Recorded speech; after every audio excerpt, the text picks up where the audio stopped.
bien por acá. Este paciente con diagnóstico de diabetes, ya perfecto. ¿Los pacientes tenían lipodistrofia, no tenían lipodistrofia? Sí tenían lipodistrofia, ya perfecto. Muy bien. Le han enseñado cómo colocarse la insulina, ¿verdad? ¿Ustedes con quién rotan? Con la tarea de Rinostrosacra, ¿no? Sí, o el doctor López, ¿no? Ya. ¿Sus pacientes controlados, no controlados, con glucosa en ayunas? Controlados. Controlados, ya, perfecto, muy bien. Entonces, el antihorario del alrededor del OE. Ya, bueno. Pero sí tenía lipodistrofia. Pero la lipodistrofia estaba alrededor del ombligo. Entonces le han dicho que siga continuándose colocándose en la zona de la lipodistrofia. Dijo que siga rotando en hombros, abdomen. En abdomen. Pero tenía más espacio en abdomen, ¿no? Que fuera de ese retorno. Claro, ya. Igual siempre hay que, cuando es posible educar al paciente, hay que educarlo, ¿ya? Hay que educarlo. Ok. Listo, entonces vamos a ver el tema de hipoglicemia. Y cuando hablamos de hipoglicemia, generalmente la hipoglicemia se puede presentar en pacientes con diagnóstico de diabetes, pero también en pacientes que no tienen el diagnóstico de diabetes, ¿no? O sea, una persona normal que no tiene ninguna enfermedad, ¿ya? Entonces, cuando hablamos de la hipoglicemia en pacientes con diabetes, se define como todos los episodios de una concentración de glucosa baja, ¿no? Con o sin síntomas que exponen al individuo a daños, ¿no? Porque no es bueno que tu paciente presente hipoglicemias. Hemos visto nosotros, cuando hablamos la clase pasada, cuando hablamos del control metabólico, que las glucosas en ayunas tienen que estar en un rango objetivo y las glucosas postprandiales también.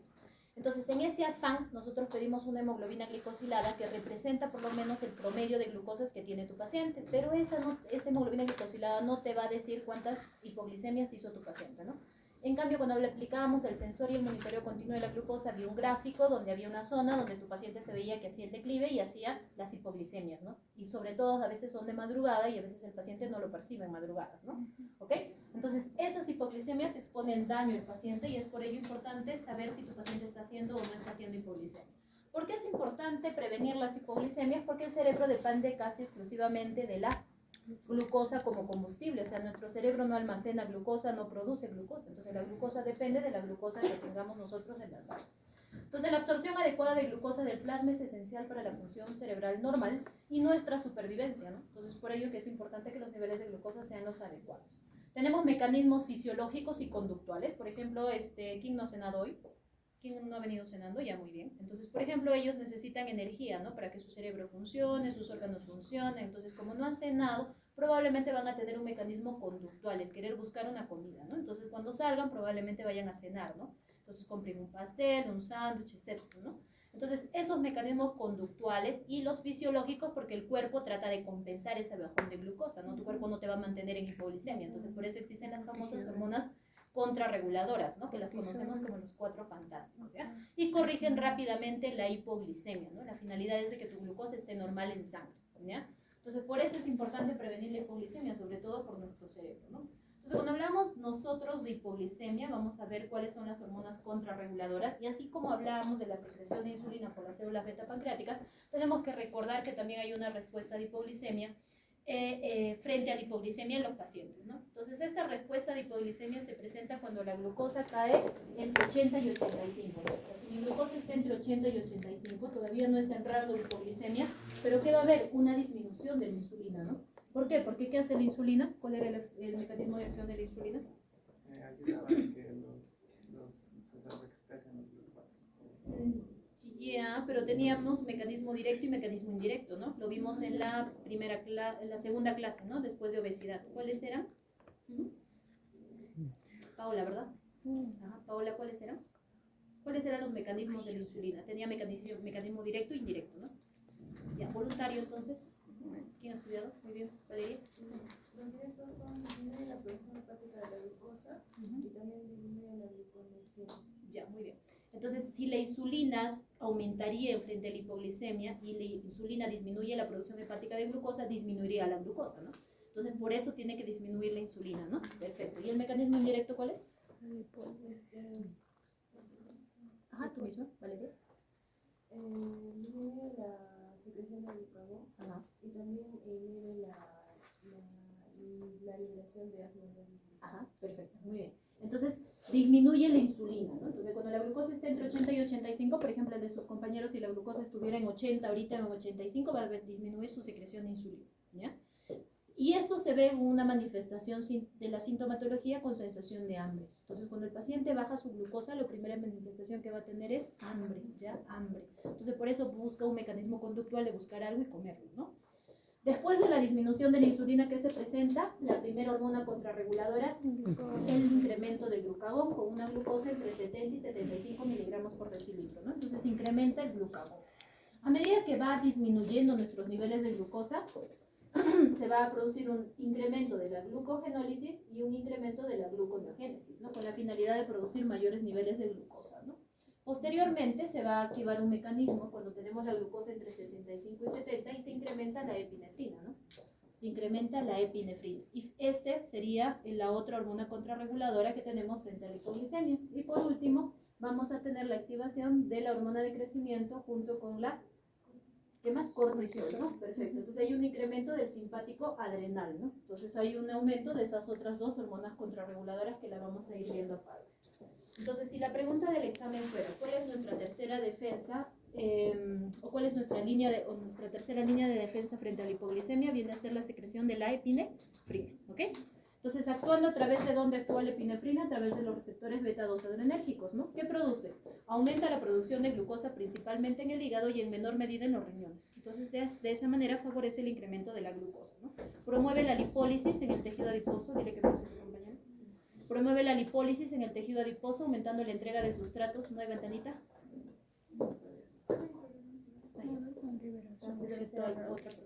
Promueve la lipólisis en el tejido adiposo, aumentando la entrega de sustratos gluconeogénicos desde la periferia, ¿ya? Inhibe la utilización de glucosa por parte del músculo esquelético y el tejido adiposo, ¿no? Se hace que la glucosa no ingrese en los tejidos periféricos, ¿no? Y a través de los receptores alfa-2 inhiben aún más la secreción de insulina, que ya había disminuido como primer mecanismo de la hipoglicemia, ¿ok? Entonces, ¿cuáles son las otras hormonas contrarreguladoras? La epinefrina, aparte del glucagón, ¿no? Y otra hormona contrarreguladora, el cortisol y la hormona del crecimiento. Estas otras dos son las cuatro, con ellas se incluirían las cuatro hormonas contrarreguladoras, ¿no? Entonces, solo si la hipoglicemia persiste durante varias horas, estas hormonas limitan la utilización de glucosa y mejoran la producción hepática de glucosa. Entonces, aumentaría más la producción hepática, favoreciendo que no hubiera hipoglicemia, ¿no? El umbral glicémico para que se active cortisol y hormona de crecimiento, si les preguntamos, de 60 a 65 miligramos por decilitro, es más bajito, ¿no? No es el 70, el 80, el 85 que habíamos conversado anteriormente, donde se activan las otras hormonas. Entonces, todo paciente con diagnóstico de diabetes tiene un mayor riesgo de hipoglicemia. ¿Por qué? Hola, ¿cómo estás? Bien. Todo paciente con diabetes tenemos mayor riesgo de hipoglicemia, ¿no? Entonces, ¿qué medicamentos producen hipoglicemia? ¿Qué medicamentos produce hipoglicemia? ¿Cuál es tu nombre? Alexandra. Alexandra, ¿qué medicamentos producen hipoglicemia? Como parte del tratamiento de la diabetes. Metformina. SGLT2. No venía a la clase pasada. No vienen a la clase, pero tú tampoco has venido. Tú tampoco has venido. ¿Ah? Ustedes no han venido. Porque he dicho bien claro en la clase, la metformina no produce hipoglicemia. El inhibidor de SGLT2 tampoco produciría hipoglicemia. La glibenclamida, las sulfonylureas, pues ahí lo dice, mire. Dice, mayor riesgo de hipoglicemia, medicamentos, insulina y sulfonylureas, ¿no? Entonces la metformina no produce hipoglicemia, porque ¿cuál es el mecanismo de acción de la metformina voluntario? Allá, muy bien. ¿Cuál? Ajá, ya, pero si no vienen a clase tienen que estudiar, pues, ¿no? Para que en la siguiente clase que vengan pregunten lo que no han entendido de sus diapositivas. Ajá. ¿Qué, cómo? A ver. Aumenta la sensibilidad de la insulina. Aumenta la sensibilidad de la insulina, perfecto. Aumenta la sensibilidad de la insulina en los tejidos periféricos. Por ende, permite que la insulina se acople a su receptor en el tejido periférico, trasloque el GLUT4 y permite el ingreso de la glucosa a la célula periférica o al tejido periférico. Entonces, no produce más insulina. No es como la sulfonilurea, que es un secretagogo de insulina, que en términos básicos le dije que es como si el cuerpo le estuviera dando, o el medicamento es como si le estuvieras dando látigos al páncreas para secretar más insulina, ¿no? Entonces, por ello, ese medicamento sí produce hipoglicemia, ¿no? Ahora, con respecto a la metformina, ya les conversé, los inhibidores de SGLT2 realmente son seguros, producen glucosuria. Entonces, no es dentro de los efectos adversos más frecuentes que te produzca hipoglicemia. O sea, es un medicamento seguro, en el uso de los pacientes, ¿no? Que tienen una protección adicional que era cardiovascular y renal, ¿verdad? Los inhibidores de SGLT2 tienen una protección cardiovascular y renal también. Entonces, por eso lo usamos en pacientes con muy alto riesgo cardiovascular, en pacientes que tú quieres proteger su riñón, mejorar su tasa de filtrado glomerular, mejorar la albuminuria, ¿no? Entonces, buscamos cada medicamento en función de qué paciente diabético estamos frente a cada paciente, ¿no? Entonces, respuestas neuromorales deterioradas y pocos síntomas tempranos de concentraciones bajas de glucosa en sangre. O sea, a medida que el paciente diabético va avanzando en la enfermedad, aparecen las famosas neuropatías autonómicas, ¿no? Entonces, esta respuesta de las hormonas contrarreguladoras es más deficiente en un paciente diabético de larga data mal controlado. Entonces, el pobre paciente está en glucosa en 60, pero no tiene muchos síntomas. Peor aún si tú no le has enseñado qué síntomas te da la hipoglicemia, ¿no? Por eso la importancia de la clase del día de hoy. Porque para su primer nivel de atención, pacientes que son usuarios de sulfonilureas e insulina, aparte de enseñarle a colocar bien la insulina, tienes que enseñarle síntomas de hipoglicemia, ¿correcto? Porque si no, ¿cómo el paciente va a reconocer su hipoglicemia y te va a avisar de que tuvo o no tuvo una hipoglicemia? No van a tener ustedes maneras de enterarse si es que el paciente no se los comenta o si ustedes no le han enseñado los síntomas de hipoglicemia, ¿no? ¿Ok? Listo. Y cuando hablamos de hipoglicemia en personas no diabéticas, habrán escuchado ustedes la famosa triada de Whipple, ¿verdad? Entonces, un trastorno hipoglicémico en una persona sin diabetes no debe sospecharse únicamente sobre una concentración baja de glucosa. O sea, yo le encuentro bajo la glucosa al paciente y digo que es hipoglicemia.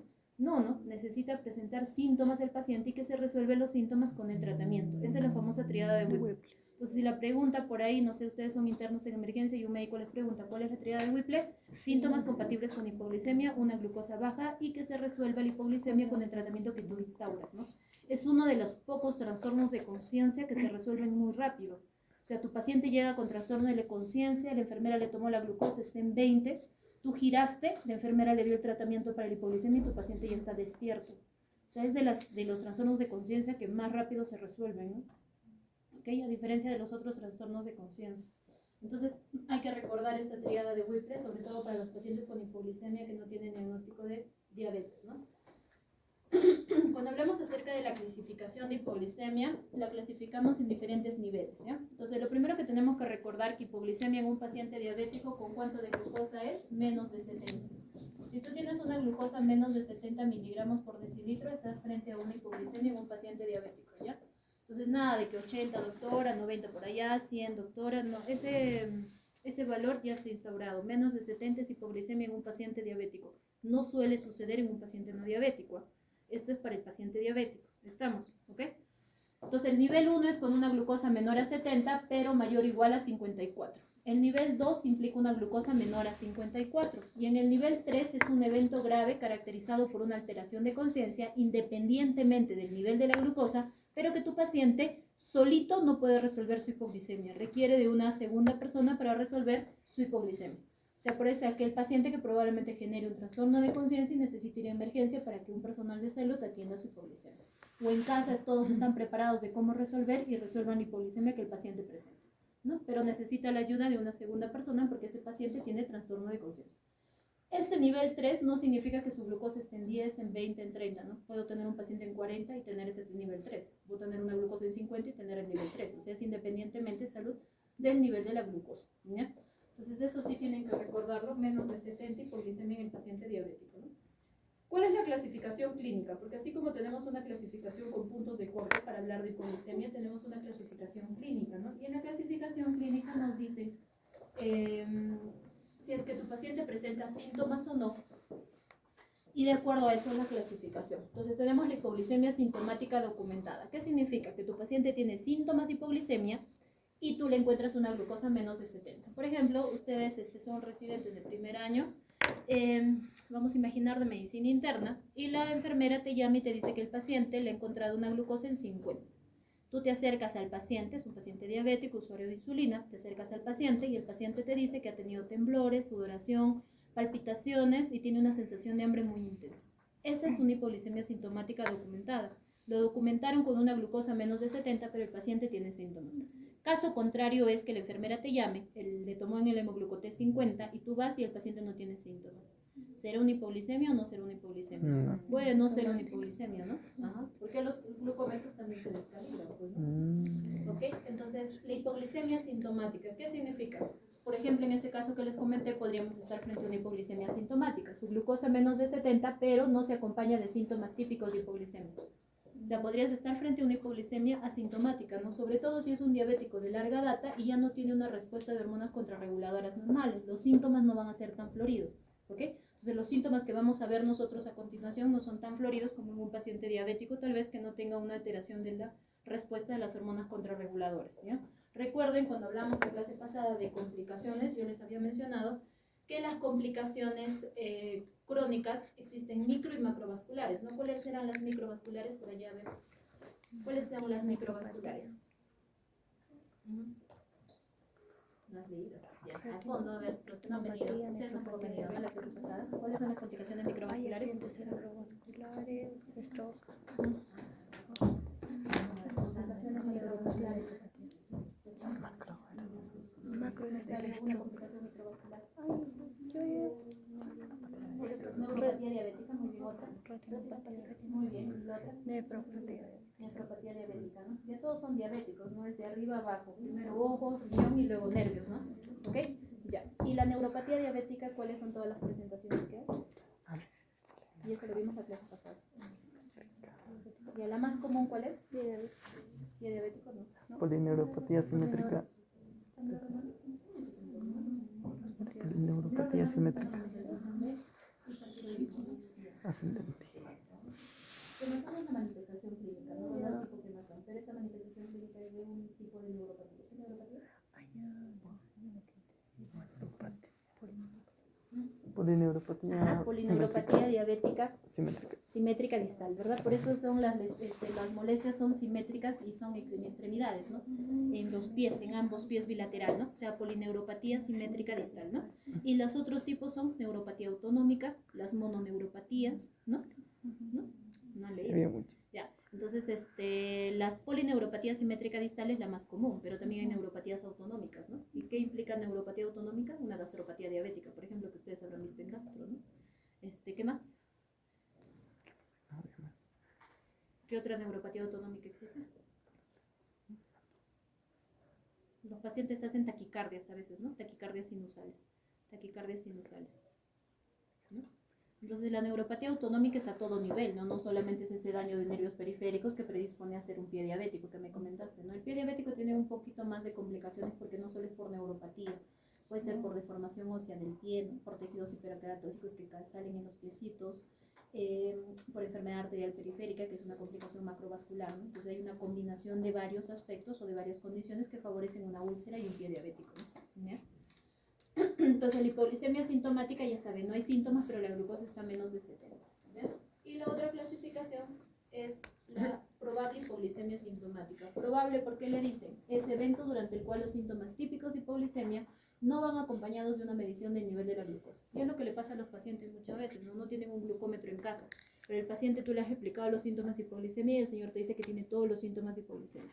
Entonces, ¿qué hace él? No tiene glucómetro, no puede ir a una posta, entonces se trata solito, ¿no? Ingiere carbohidratos, se trató su hipoglicemia porque según él lo que refiere, desaparecieron los síntomas. Esa es una probable hipoglicemia sintomática, ¿no? Tú no lo comprobaste con tu medición de glucosa, pero el paciente tuvo síntomas y se resolvió, ¿no? Es casi parecido a parcial actividad de Whipple, ¿no? Que se resuelve los síntomas, ¿no? Y la pseudohipoglicemia es pacientes durante el cual informan síntomas típicos de hipoglicemia, pero tienen un nivel de glucosa mayor o igual a 70. O sea, no tienen una glucosa menor de 70, si no está normal. Entonces, muchas veces el paciente en hospitalización los van a llamar a ustedes, le van a decir, el paciente está con taquicardia, sudoración, palpitaciones. Ustedes van a decir, ya, tómenle la glucosa porque van a pensar que es una hipoglicemia, pero el paciente está en 100 de glucosa. ¿Y qué pasó? ¿Por qué tiene todos esos síntomas? Porque el diabético mal controlado de larga data, cuando entra a rango objetivo las glucosas, por eso lo que les comentaba la otra vez, ¿no? Tu paciente está muy cómodo en 250, el médico está muy cómodo en 250 de glucosa en ayunas. Cuando tú lo llevas al paciente un control metabólico y cae su glucosa en 3, ¿qué debería ser una glucosa en rango objetivo para un paciente diabético? Si es paciente joven sin riesgo de hipoglicemia, entre 80 y 130. ¿No? Si es un paciente con alto riesgo de hipoglicemia, entre 90 y 130. ¿Ya? Entonces, si tu paciente tú lo llevas de 250, que siempre ha estado mal controlado, y ahora está en 100, probablemente vaya a tener síntomas típicos de hipoglicemia. No porque tenga hipoglicemia así, sino porque el señor nunca su cuerpo ha estado acostumbrado a esos rangos de glucosa, ¿no? Entonces, por eso siente todas esas molestias, ¿ya? Entonces, ¿qué pasa? La hiperglicemia crónica puede experimentar síntomas simpático-adrenales cuando los niveles de glucosa caen dentro del rango fisiológico. Está controlado tu paciente, pero siente síntomas de hipoglicemia. Y eso es generalmente nuestro principal problema con los pacientes que han estado mal controlados durante tiempo, porque el paciente se asusta, ¿no? Está en 100, pero esto es cuestión de que el cuerpo se vaya adaptando a los nuevos niveles de glucosa, ¿no? Pero el paciente se asusta, pues no dice, no, doctora, pero yo en 100 me siento muy mal, ¿no? Antes en 250 yo me sentía muy bien. Pero lo que él no sabe es que los 250 le está generando retinopatía, neuropatía, nefropatía, enfermedad arterial periférica, stroke, infarto de miocardio, ¿no?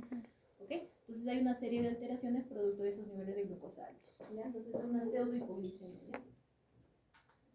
¿Cuáles son los síntomas de la hipoglicemia? Entonces, estos síntomas de la hipoglicemia sí lo tenemos que tener aquí, ¿no? Entonces, en la próxima clase, cuando pregunte síntomas de hipoglicemia, ya lo tenemos, ¿no?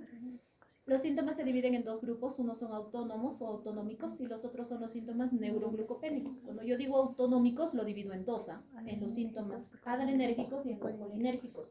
Entonces, si yo les pregunto, ¿cuáles son los síntomas autonómicos colinérgicos? Ustedes tendrían que decirme sudoración, hambre y parestesia. Si me ponen temblor y palpitaciones, está mal la respuesta, ¿ok? ¿Cuáles son los síntomas autonómicos adrenérgicos? Temblor, palpitaciones, ansiedad, excitación, porque están mediadas por catecolaminas, ¿ya? Y los síntomas neuroglucopénicos son mareos, debilidad, son más neurológicos, ¿no? Somnolencia, confusión o alteración del estado mental. Entonces, primero aparecen los síntomas neuroglucopénicos, luego aparecen, los síntomas autonómicos o neurovegetativos, y luego aparecen los síntomas neuroglucopénicos, ¿ya? Entonces, los síntomas autonómicos tenemos que enseñárselo a los pacientes, ¿no? Entonces, le tienen que enseñar al paciente que va a tener sudoración, hambre, parestesias, temblor, palpitaciones y ansiedad, ¿no? Cuando nos enfrentemos a una hipoglicemia, la evaluación clínica es importante. ¿Por qué? Porque tenemos que revisar el historial del paciente. Por ejemplo, qué medicamentos utiliza, ¿no? Si tu paciente te dice que usa insulina, ya sabes por qué podría ser la hipoglicemia. Si usa sulfonilureas, perfecto. O si el paciente te dice que en cada momento hace hipoglicemias. ¿Qué más? Por ejemplo, por ahí hay un paciente, ¿quién iba al gimnasio? ¿Tú, no? ¿No? Sí, ¿no? Ya. Entonces, por ejemplo, tu paciente diabético tipo 1, usuario de insulina, te dice que ha acoplado una nueva actividad física constante todos los días y va 3 horas al gimnasio. La actividad física extenuante también va a gastar glucosa, ¿verdad? Entonces va a tener mayor riesgo de hacer hipoglicemia. Imagínense ustedes que se puso su insulina, no desayunó y se fue al gimnasio 3 horas su compañero. Se puso mal. Entonces va a generarle un riesgo de hipoglicemia. Entonces ese historial del paciente en detalle es importante, ¿no? La existencia de enfermedades o afecciones subyacentes. Por ejemplo, por ahí el paciente se enfermó de una jeca, no come nada, está con vómitos, diarreas, todo y está usando su insulina. Va a tener mayor riesgo de hipoglicemia, ¿no? Los medicamentos que tome el individuo y los miembros de la familia, porque a veces hay intentos de suicidio, gestos suicidas, ¿no? Entonces pudo haber de manera intencional haber ingerido todas las glibenclamidas de la mamá, por ejemplo, una persona sana, ¿ok? Entonces se tomó 10 tabletas de glibenclamida. Entonces por eso que es importante hacer la anamnesis, ¿no? O un buen detallado de lo que el paciente está ingiriendo y tomando, ¿no?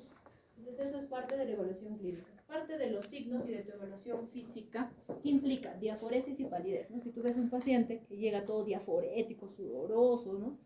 Son signos comunes de hipoglicemia. ¿Qué más? Frecuencia cardíaca, presión arterial sistólica generalmente están ligeramente elevados, ¿no?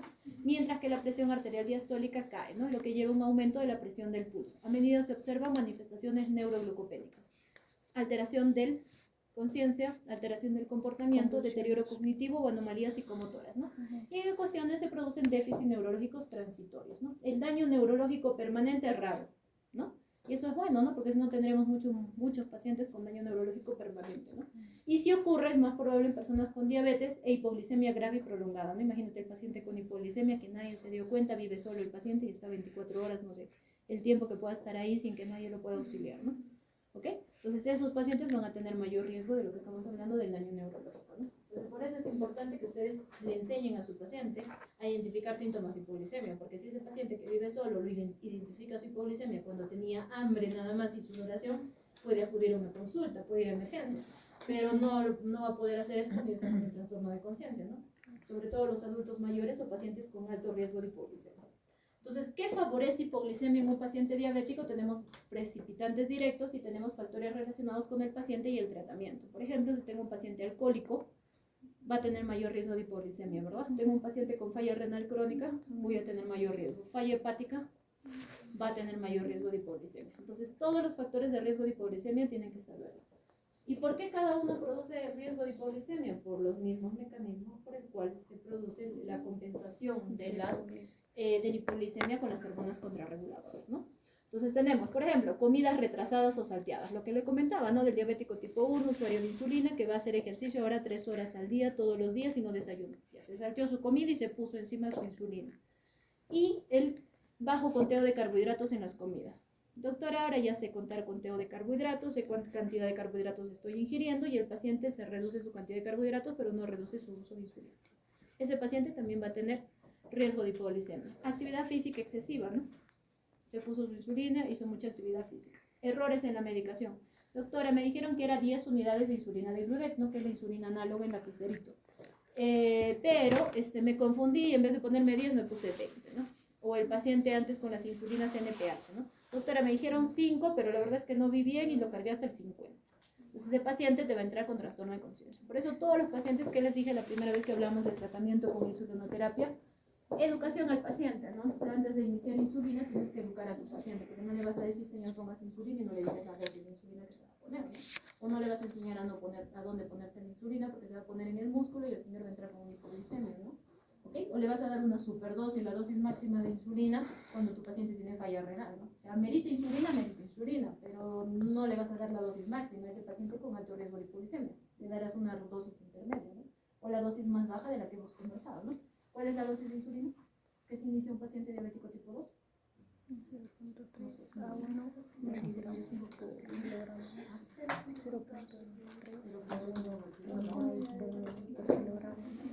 0.1 a 0.2, de 0.5 es para diabéticos tipo 1. No se olviden, porque le van a dar una bomba de insulina a un paciente que no lo merita. ¿Ya? Entonces, de 0.1 a 0.2 unidades por kilo de peso, ¿no? ¿Ya? ¿Qué más? Corrección excesiva de la hiperglicemia, ¿no? Ay, doctora, me medí mi glucosa, por ejemplo, paciente usuario de insulina NPH, ¿no? Me medí mi glucosa a las 2 de la tarde y estaba en 400. Entonces, ¿qué hice? Me puse de nuevo mi insulina. Y como no sabía qué ponerme, me puse, bueno, ya 10 unidades, ¿no? Entonces van acumulando las insulinas, ¿no? Porque recuerden que las insulinas tienen un tiempo de vida, ¿verdad? ¿Cuál es el pico de acción de la insulina NPH?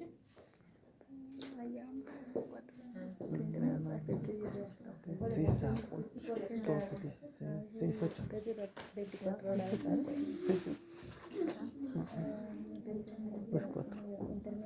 Pues 4, 6. Sí, 4, 6. 4, 6 está. El pico de acción de la NPH. 4, 6. 4.6. ¿Del NPH? ¿No seguro? 4, 8. NPH, no he hecho 4.8. la R. NPH de la insulina de acción intermedia. Del intermedio. Ya. ¿Qué les dije? La regla de los 9. Cuando les estoy diciendo, recuerden 9 por 2, 18 de tiempo de duración. ¿No? Ya. Entonces va a haber acumulación de insulina, ¿no? Porque si es su pico máximo de tu insulina NPH que les da a las 8 de la mañana, si son 8 horas, vamos a imaginar, ¿a qué hora sería su pico máximo? 8 más 8, ¿cuántas? 4 de la tarde, ¿verdad? Muy bien. Entonces, si tu paciente se pone a las 2 de la tarde, entonces más o menos a las 10. Entonces, entre las 4 y las 10 va a tener el funcionamiento prácticamente de esas dos insulinas. Entonces, vamos a hacer acumulación, ¿no? Que es administración intencional de insulinas adicionales, ¿no? ¿Ya? ¿Y cuáles son los factores relacionados con el paciente y el tratamiento? Historia de hipoglicemia grave o no grave. O sea, si tu paciente ha tenido hipoglicemias graves o no graves antes, tienes que tener mayor cuidado, ¿no?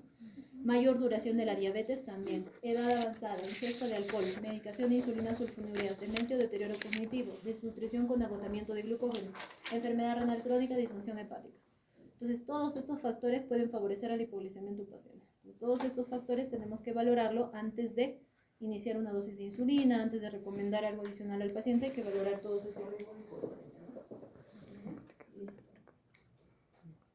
Entonces, ¿cuáles?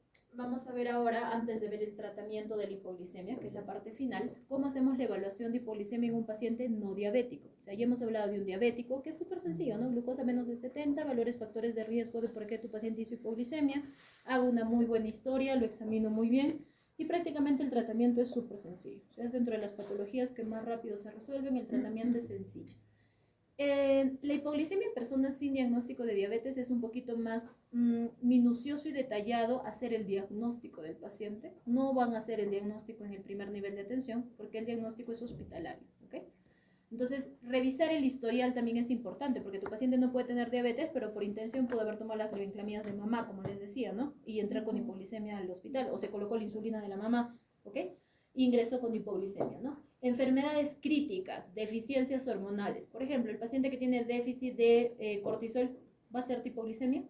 Va a ser hipoglicemia porque no tiene una hormona contrarreguladora, ¿verdad? ¿Ok? Entonces, esta va enfocada mucho a los déficits de las hormonas contrarreguladoras que tenemos, ¿no? Cuando se observa un episodio de hipoglicemia, puede ser espontáneo, o sea, tu paciente puede llegar a la emergencia con el estado de hipoglicemia, pero también puede ser un paciente que llegue y te diga que ha tenido síntomas de hipoglicemia, pero en el momento que tú le controlas la glucosa no tiene la hipoglicemia. Entonces, ¿qué hacemos en hospitalización? Recreamos un ayuno de 72 horas o después de una comida mixta para recrear la hipoglicemia.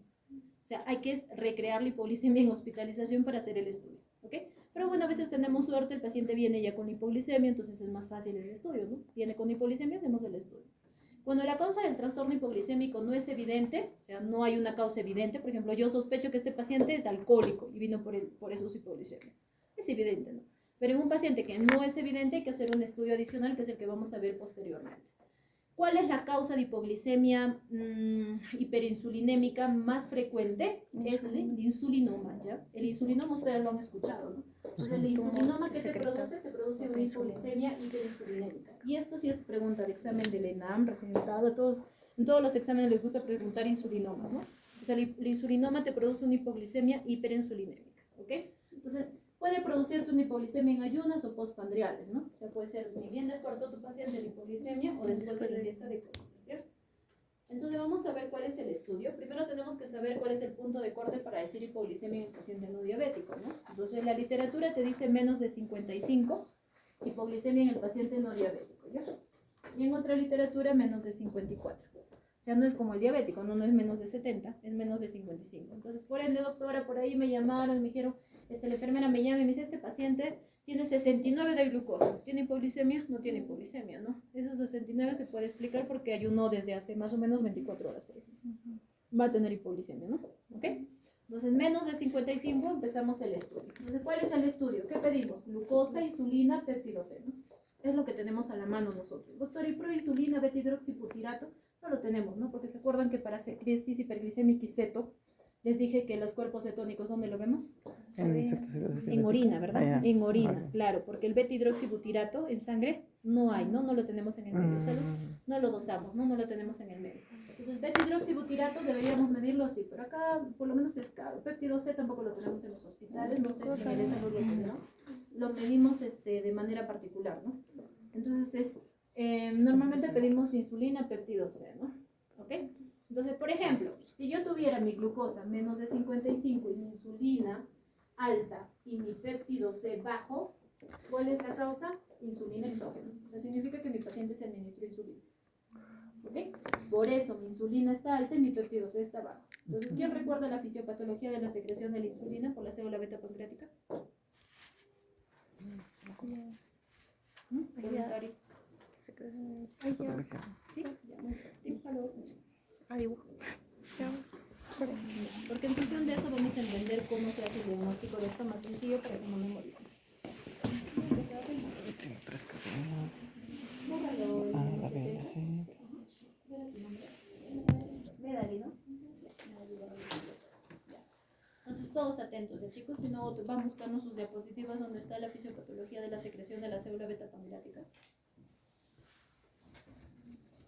Entonces, haciendo, ya vamos viendo. Entonces, la célula beta pancreática, ¿qué GLUT se expresa?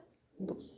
El GLUT2, ¿no? Perfecto, muy bien. Entonces, gracias al GLUT2, la glucosa ingresó. Medali, pásate al costadito, ahí está. Ya. Entonces, gracias a ese GLUT2, la glucosa ingresa a la célula beta pancreática, ¿correcto? Entonces, la célula beta pancreática, la glucosa se convierte en glucosa 6-fosfato. ¿Gracias a quién? ¿Ah? Ya, muy bien. Entonces, la glucoquinasa, la glucosa se convierte en glucosa 6-fosfato, ¿correcto? Ya. Una vez que tengamos glucosa 6-fosfato, la glucosa 6-fosfato ingresa a la mitocondria, ¿no? Entonces, la mitocondria se produce ATP, ¿verdad? Y el ATP te permite la activación de los canales de potasio, muy bien. Y luego ingresa Los canales de potasio que se cierran y se abren los canales de calcio. Ah, muy bien. Entonces aumenta tu calcio intracelular, ¿correcto? Las vesículas se movilizan Y Sale la eliminas insulina. insulina, ¿no? Ya. Correcto. Entonces, ¿cuál es la diferencia entre el péptido C y la insulina? El tiempo De vida media, perfecto. Pero el péptido C y la insulina se secretan de manera equimolar, ¿no? Equimolar. O sea, si yo estoy secretando insulina, a su vez estoy secretando péptido C, ¿no? Entonces, si yo quiero valorar la reserva de las células beta pancreáticas, ¿qué mido? Ah, perfecto, péptido C, ¿no? Entonces, recuerden que si es que mi páncreas estuviera secretando demasiada insulina, también debería demasiado péptido C, pues, ¿no? Ok, listo, gracias, Madeline. Entonces, si yo tengo insulina alta, a ver, voluntario, para que conteste la pregunta. Muy voluntario. A ver, yo voy a intentarlo. Ya. Entonces, si yo tengo insulina alta y tengo péptido C alto, ¿por qué sería? Por un exceso de producción de insulina o de las células beta pancreáticas, unas sulfonilurias. Ya, perfecto. O sea, sería que yo le di sulfoniluria a mi paciente, le dio látigos al páncreas y secretó insulina y péptido C. Ya, una buena respuesta. Otra causa. ¿Por qué más podría tener exceso de insulina y péptido C a la vez? Que en términos simples estamos hablando de un hiperinsulinismo endógeno, ¿no? ¿Qué había dicho? Que el hiperinsulinismo endógeno se da en el Insulinoma. insulinoma. Perfecto. Entonces es lo que dice acá, mira, si tu insulina está alta y tu péptido C está alta, ¿qué es? Insulina. Insulina. Si tu insulina está alta y tu péptido C está alto, ¿qué podría ser? Un agente hipoglicemiante oral. Entonces, para hacer la diferencia entre ambos, tendrías que dosar el agente hipoglicemiante oral en sangre. Si lo encuentras, es por las sulfonilureas que dice Alexander, ¿no? Si no lo encuentras, es un insulinoma, ¿no? ¿Ok? Entonces sí, también te puede producir por el mismo mecanismo que hemos hablado del secretagogo de insulina, pues, ¿no? ¿Ok? Listo, entonces ¿se comprendió? ¿Todo claro? ¿No? ¿Ok? Listo. Y las otras causas, bueno, hay unas enfermedades autoinmunes, mediadores por IGF-2, no mediados por insulina, que relativamente, como les decía, todo este estudio es hospitalario, ¿no? No es un estudio que se hace ambulatorio, ¿ya? Entonces no es una enfermedad que veamos muy frecuente, pero doctora, por ejemplo, si es que, ¿para qué voy a hacer todo esto si mi paciente tiene síntomas de insuficiencia suprarrenal, por ejemplo? O sea, mi paciente tiene hipoglicemia, sí, pero tiene otros síntomas de insuficiencia suprarrenal que vamos a ver la última clase de insuficiencia suprarrenal. Entonces, si mi paciente tiene síntomas de insuficiencia suprarrenal, la hipoglicemia se justificaría por ello, ¿no? Entonces haces tu descarte de insuficiencia suprarrenal, ya no sometes a tu paciente a todo eso. ¿Ok? Pero muchas veces el paciente no hay un cuadro clínico claro, ¿no? Entonces hay que hacer un estudio adicional completo de hipoglicemia en el paciente no diabético, ¿no? ¿Bien? Porque no hay un cuadro clínico tan claro. Entonces, las causas de los pacientes de hipoglicemia en personas sin diagnóstico de diabetes en un individuo enfermo y en un aparentemente individuo sano, ¿no? Entonces, en el enfermo, ¿cuáles están? Los que usan las drogas, por ejemplo, ¿no? Los secretagogos de insulina, o otros fármacos, ¿no? Enfermedades críticas, falla hepática, falla cardíaca, falla renal, sepsis. La sepsis también te puede llevar hipoglicemia, ¿no? Muchas veces recibimos interconsultas de otras especialidades, traumato, cardiología, gastro, por hipoglicemias en el paciente, ¿no? Pero tu paciente está con shock séptico, tu paciente está con una neumonía severa, ¿no? Cuando rota en geriatría, por ejemplo, van a ver que el doctor en su piso de hospitalización van a ver bastante hipoglicemia, ¿no? ¿Por qué? Porque los abuelitos estamos con neumonía severa, no comen los abuelitos, con el mismo estado de infección, ¿no? En gastro, porque tu paciente tiene su falla hepática, ¿no? Tiene su cirrosis hepática HLC, ¿no? Entonces van a tener mayor riesgo de hipoglicemia, ¿no? Deficiencias hormonales, déficit de cortisol, ya les he comentado, y tumor de las células no islotes, ¿no? Y los aparentemente sanos son los hiperinsulinismos endógenos, los insulinomas, y hay otra enfermedad que se llama una necidioblastosis, que son trastornos funcionales de las células beta, ¿no? Hay otras hipoglicemias autoinmunes insulínicas, ¿no? Ya que son más raras, y las hipoglicemias accidentales o subrepticias o maliciosas. Entonces, cuando yo hablo del tratamiento de la hipoglicemia, que es la última parte que vamos a ver en hipoglicemia, el objetivo del tratamiento incluye ¿cuál? La corrección de la deficiencia de la hipoglicemia, ¿no? O sea, la corrección de la deficiencia de la glucosa. Tienes que prevenir las consecuencias que te den o la complicación asociada con la hipoglicemia, ¿no? ¿Y qué más? Tratar la causa subyacente y prevenir, sobre todo lo más importante, el próximo trastorno de hipoglicemia. Entonces, si tú ya sabes por qué tu paciente ha producido la hipoglicemia, por ejemplo, es por un uso exagerado de insulina, tienes que educar a tu paciente, reducir dosis de insulina, valorar si se está poniendo en el músculo, por ejemplo, ahí le han dicho colóquese en el brazo, sus pacientes que han visto, y el pobre ancianito de 80 años se colocó en el brazo y se colocó en el músculo, va a ser una hipoglicemia errática, ¿no? Y el paciente va a tener miedo, luego va a ser una glucosa alta, puede entrar con trastorno de conciencia, entonces por eso hay que educar al paciente, ¿no? Donde colocarse la insulina, ¿ya? Entonces hay que prevenir el próximo trastorno de hipoglicemia, ¿ya? Eso es importante, hay que prevenir el próximo trastorno de hipoglicemia, ¿ya? ¿Qué más?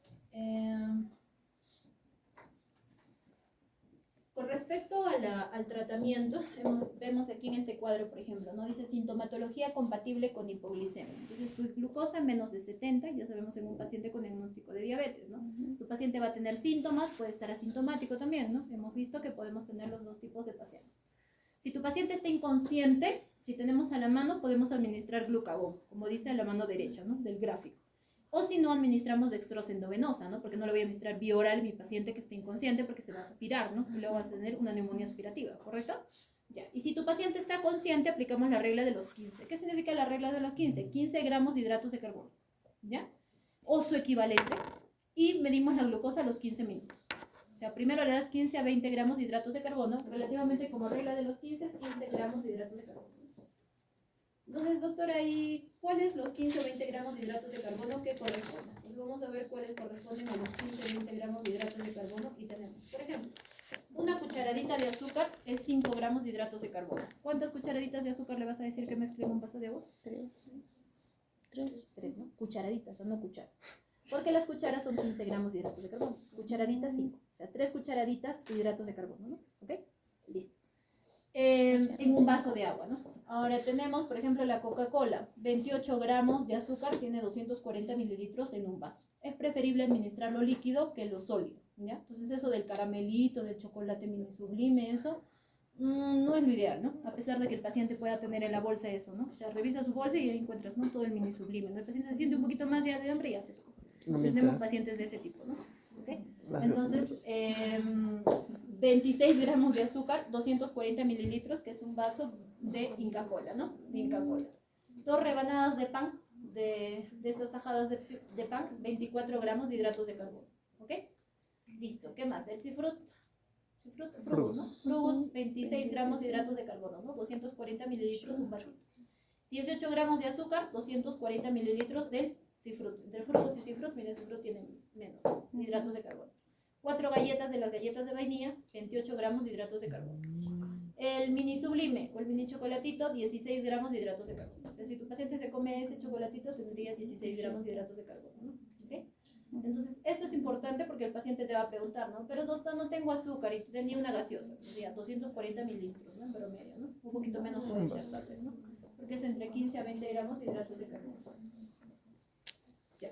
Entonces, si tengo mi paciente, le administré los 15 a 20 gramos de hidratos de carbono de absorción rápida y a los 15 minutos yo tengo que medirle nuevamente la glucosa. Por eso la regla de los 15, pues, ¿no? A los 15 le mido nuevamente la glucosa. Si mi glucosa está menos de 70, puedo repetir lo mismo. O sea, le das otros 15 gramos de hidratos de carbono a tu paciente, ¿ok? Y si a los 15 minutos la glucosa es mayor a 70, le das carbohidratos de acción prolongada. Entonces, por ejemplo, si sucedió esto en la mañana, que tu paciente almuerce tranquilamente sus carbohidratos de acción prolongada. O sea, por ejemplo, ¿qué va a comer en el almuerzo? Papa. ¿Qué más? Más bueno. Arroz, Una... cremas, ya. Por ejemplo, un segundo ideal para un paciente diabético. ¿Cuál sería? Ya, tu arroz a la mitad. Ya, arroz la mitad del plato. No, un Ya, cuarto, ya. un cuarto del plato. Arroz, ¿ya? ¿Qué más? Sus sus verduras picadas, Ajá, 5 frescas, ya. sancochar y sus proteínas. Y su proteína, ¿no? Ya, perfecto. Entonces, esos carbohidratos de acción prolongada puede ingerir tu paciente a la hora del almuerzo, ¿no? Si pasó a la hora media tarde, lo de la cena, pues, ¿no? O sea, ya no necesita seguir comiendo sus hidratos de carbono de absorción rápida, o sea, ya nada que de nuevo un vaso de gaseosa, no sé, un mini sublime de nuevo, un pastel de nuevo, no, ¿ok? Listo. Ya, entonces, pero doctora, y si sigue menos de 70 y le tomé ya los otros 15 minutos, y ahí pasamos a lo endovenoso, ¿no? A lo endovenoso que vamos a ir viendo después, ¿ya? Entonces tenemos aquí, paciente inconsciente. Al paciente inconsciente no le vas a dar tus 15 gramos de hidratos de carbono en un vaso de agua, pues no, sino como te digo, lo aspiras, ¿ya? Entonces, si el paciente tiene un estado mental alterado, no puede tragar, no responde tu paciente, a la administración oral de glucosa en 15 minutos, administre un bolo. ¿De cuánto? De 12.5 a 25 gramos de glucosa. ¿Qué representa esto? Del 25 a 50 mililitros de dextrosa al 50%. Doctora, pero en los hospitales no hay dextrosa al 50% normalmente, ¿no? No, normalmente tenemos de 5, ¿no? Y eso, y en algunas veces tenemos de 10%. Pero 50, bien raro, ¿no? ¿Ok? Entonces, ¿qué voy a hacer? Le vas a dar dextrosa al 33.3%, ¿no? Que lo habrán escuchado, ¿verdad? En emergencia, ya dextrosa, tales 7 ampollas, 6 ampollas, otros dicen 8, otros dicen 20, ya. Entonces, ¿cuánto tiene cada ampollita de hidratos de carbono? De dextrosa 33.3, Valeria. 100%. 15. Cada ampollita de dextrosa 33.3, ¿cuánto tiene? Al fondo. 10, 33. Sí, 50 tiene 25. Un número, a ver, al azar. Un 15. número al azar. 15, ya, tienda menos más. 16,5. ¿Ah? 10,5. 16. A 16, ya. Por ahí menos. 6.6, ¿no? 6.6, 6.6. Ya, entonces, ¿cuánto le tendrían que dar para que llegue hasta 25 gramos? A ver, 4. ¿8 ampollas? Cuatro. 4 ampollas, ¿no? 4 ampollas. Entonces, el tratamiento ideal o el tratamiento es 4 ampollas endovenoso estatuo en bolo, ¿no? ¿Ok? Entonces, nada, de que 8, doctora, le doy 10, le doy 15, ¿no? Porque hay algunos otros que indican, ¿no? 8 ampollas, ¿no? O 7, o el otro al azar 6, ¿no? Entonces, relativamente está descrito eso, ¿no? Esa es la cantidad que tenemos que administrar.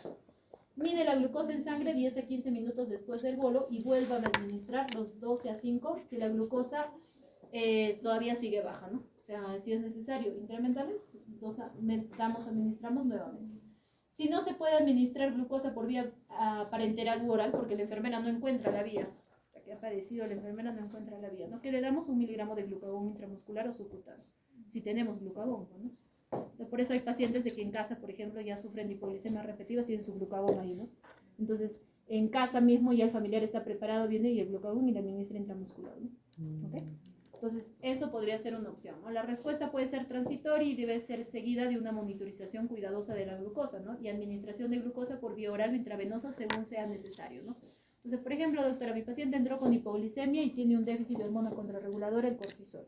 Entonces mi paciente entró con una crisis adrenal. Ese paciente no lo vas a mandar a casa, pues, ¿no? Vas a tratar su crisis adrenal, se resuelve, establece su tratamiento definitivo y recién se va a casita, ¿no? Cuando tenga criterios de alta, ¿verdad? Ya. Doctora, mi paciente se puso su insulina NPH 100 unidades y hizo su hipoglicemia. ¿Cuánto tiempo de vida media tiene el NPH? 4. Ya, ese es, no, tiempo de vida media. Ya no el pico, ¿no? El pico ya me han dicho ya. En pecho. No, 24 horas. 12 a 18, ¿no? Entonces tu paciente tendría que quedarse en vigilancia, pues no, si le das de alta, tal vez más tarde hace su hipoglicemia, ¿sí o no? Entonces, básicamente en función de la causa tienen que ir valorando si su paciente se va a quedar en observación o no.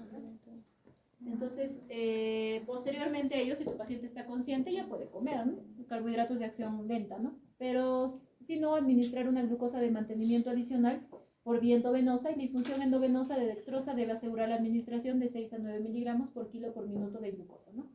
Pero siempre es importante establecer la causa y la gravedad de la hipoglicemia, ¿no? Una vez que el paciente ya puede ingerir carbohidratos de manera segura, le administramos los carbohidratos como una comida mixta, por ejemplo, ¿no? Incluidos los carbohidratos como un sándwich, por ejemplo, ¿no? ¿Ya? Mida la glucosa en sangre cada 10 a 15 minutos después del bolo inicial, ¿no? Y controle cada 30 a 60 minutos y a partir de entonces hasta que se estabilice el paciente mínimo cada 4 horas, ¿no? En un paciente con hipoglicemia no le vas a decir contrólale una vez al día, cuando si usted está haciendo hipoglicemia permanente, ¿no? Tiene que estar en constante vigilancia a tu paciente. Ingrese a los pacientes con ingestión de un agente hipoglicemiante de acción prolongada, hipoglicemia recurrente durante la observación y aquellos que no puedan comer, ¿no? Porque si tu paciente no puede comer, ha usado su insulina, el riesgo de hipoglicemia es latente, ¿no? Entonces, si tú lo mandas a casa, va a ser hipoglicemias en casa, ¿no? ¿Ok? Entonces, por eso es importante valorar. ¿Ya? ¿Dudas hasta ahí? ¿Dudas? ¿Todo claro? El tiempo de vida media del NPH es 12 a 18. Era 9 por 2, 18, ¿no? 9 por 2, 18. Es muy variable porque la literatura que van a encontrar es muy variable en tiempos de acción, picos de acción. Normalmente, como les decía la otra vez Alexander que me preguntaba, las insulinas tienen un tiempo de acción, un pico y un tiempo de duración, ¿no? Entonces, la bibliografía es muy variable en cuanto corresponde a ello, ¿no?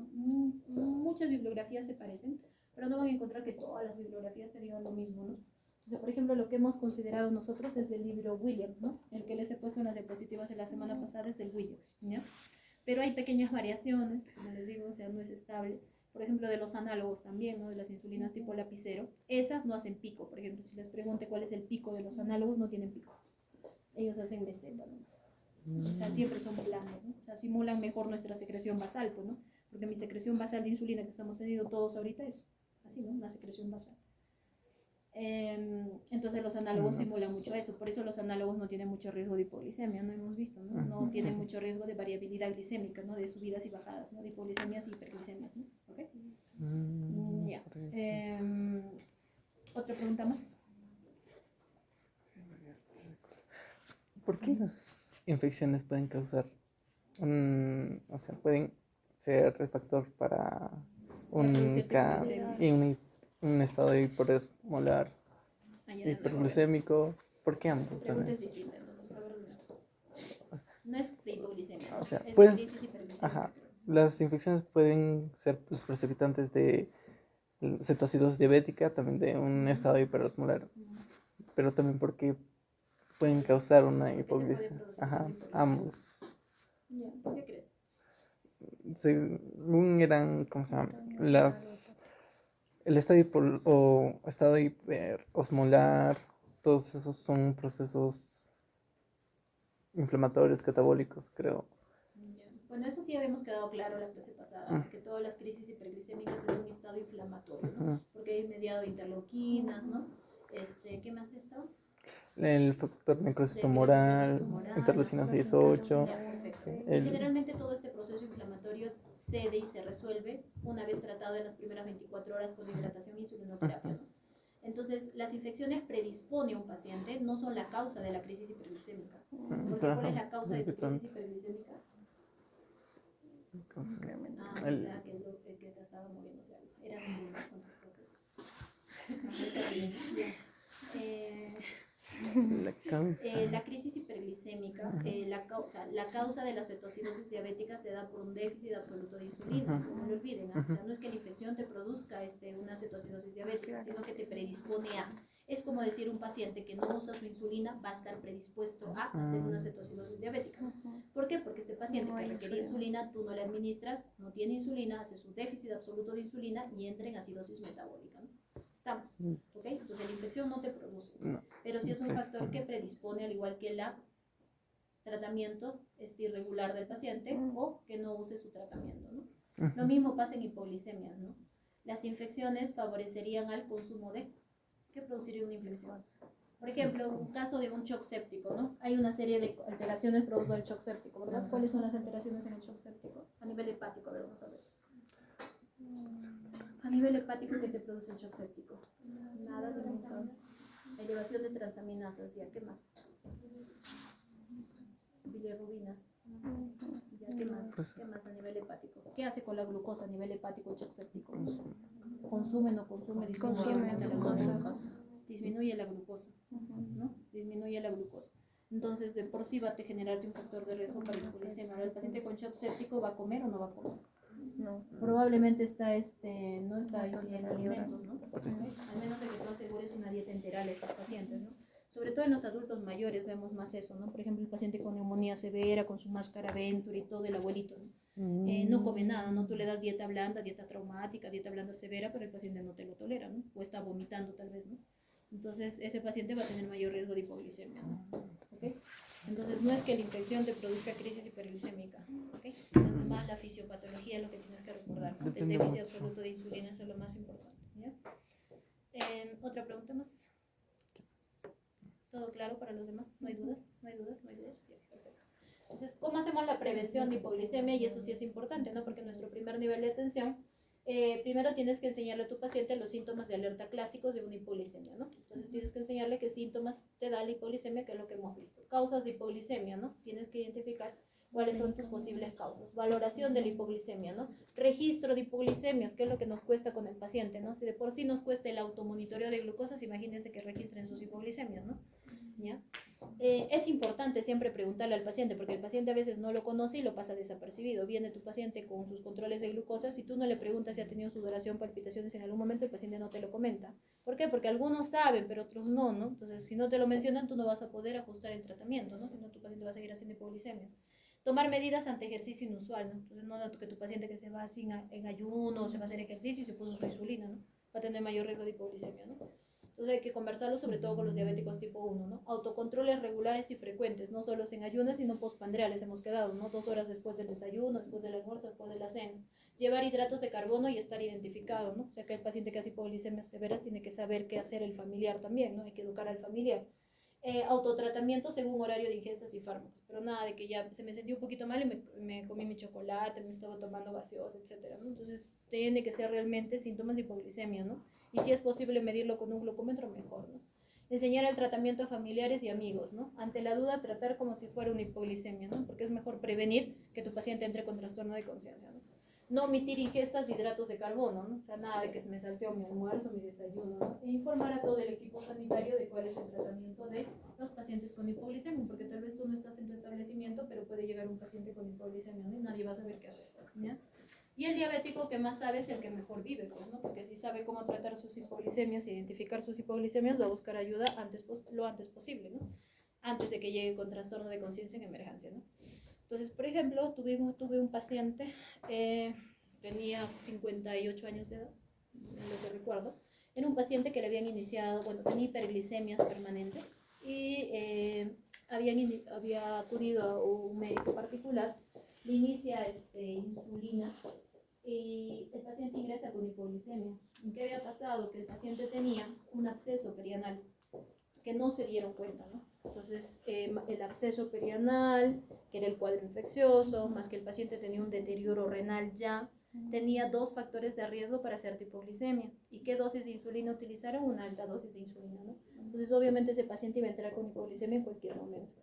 Entonces, moraleja de eso, paciente que vas a iniciar insulinoterapia y tú tienes que valorar cómo está su función renal, pues, ¿no? O sea, su función renal tanta se filtrada en 15, doctor, y le doy dosis plenas de insulina, ¿no? Ese paciente tiene un absceso perianal y yo ni siquiera lo revisé porque me imagino que habría alguna molestia del absceso perianal, ¿no? No lo revisé y le inicié dosis altas de insulina, ¿no? Te va a hacer hipoglicemia. Pacientes que no ameritan insulinoterapia y los insulinizan, ¿no? Son pacientes que van a entrar con hipoglicemia, más aún si son adultos mayores, ¿no?